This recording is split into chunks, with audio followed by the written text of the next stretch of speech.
Թագուհի Թովմասյան։ Շնորհակալություն։ Պարոն փոխնախարար, հարցս գերատեսչական ուղղվածություն ունի, ոչ կոնկրետ նախագծի վերաբերյալ, որովհետև ուզում եմ նաև հրապարակային այդ խնդրի մասին խոսել, նաև իմանալով ձեր վերաբերմունքը մարդու իրավունքներին եւ խոսքի ազատության պաշտպանության կարևոր հարցին։ Ուրեմն ես տեսակցել եմ Միքայել arczepiskopos Աջապահյանին եւ նա, ով իր կալանքը կրում է հիվանդանոցային պայմաններում, զրկված է իր սահմանադրական իրավունքից։ Նա չի կարողանում իրացնել իր կրոնական ազատությունը եւ չի կարողանում մասնակցել պատարագներին, չի կարողանում հաղորդություն ստանալ։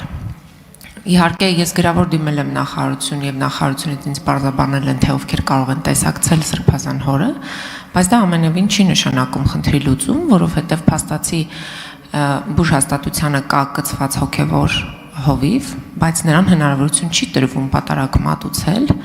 եւ այդպիսով հաղորդություն ստանալու իրավունքից եպիսկոպոսը զրկված է։ Այս հարցի լուծումը որպես գերատեսչություն ես ուզում եմ դուք հնչեցնեք ինչպես եք տեսնում, որովհետեւ մարդու կրոնական ազատությունը ավարտում եմ։ Դա հիմնարար իրավունք է եւ դա ոտնահարել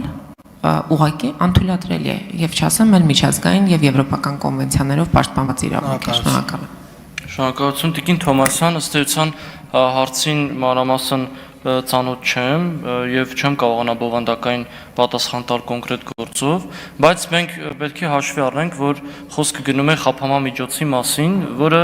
ինքնին ենթադրում է անձի որոշակի իրավունքների սահմանափակում։ Մենք խափամամիջոցի տակ գտնվող անձին բնականաբար չենք կարող համատել ազատության մեջ գտնվող անձի եւ նրա սահմանադրական իրավունքների իրացման հետ։ Եթե ամեն դեպքում ձեր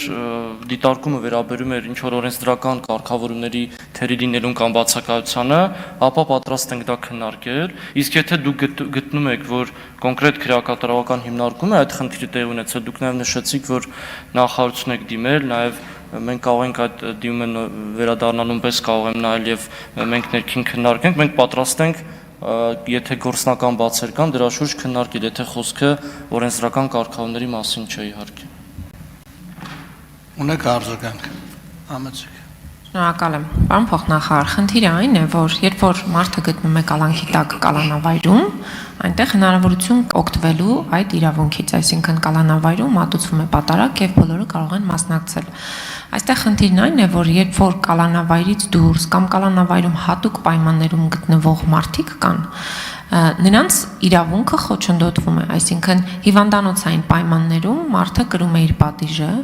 եւ դեռ երկար ժամանակ կմնա, որովհետեւ վատառողջ է, եւ հիմա ստացվում է, որ եպիսկոպոսը զրկված է հաղորդություն ստանալու իրավունքից, ինչը մեղմ ասած անընդունելի է։ Իհարկե բացառիկ բան է, որ 4 եպիսկոպոս ունենք այս պահին կալանավայրերում, բայց ամեն դեպքում հիվանդանոցային պայմաններում, ֆիզիկական տկարության պայմաններում գտնվող քաղաքացին այդ իրավունքից զրկված է եւ այդ լուծումը չկա։ Եվ սա է խնդիրը, հիմա օրենսդրությունը ըստ էության կամ այդ բոլոր իրավակարգավորումները հակասում են մեր մայր օրենքին, Հայաստանի Հանրապետության Սահմանադրությանը, որտեղ ասում է, որ կրոնական ազատությունը գերակա իրավունք է եւ դա ուղղակի չի կարելի խոչընդոտել։ Շնորհակալ եմ։ Շնորհակալություն, արձագանք եմ, քան որ մայր օրենքին եք հողում տալիս, նույն մայր օրենքում նաեւ կան բացառություններ, երբ նման հիմնական իրավունքներ եւ ազատությունները կարող են որոշակի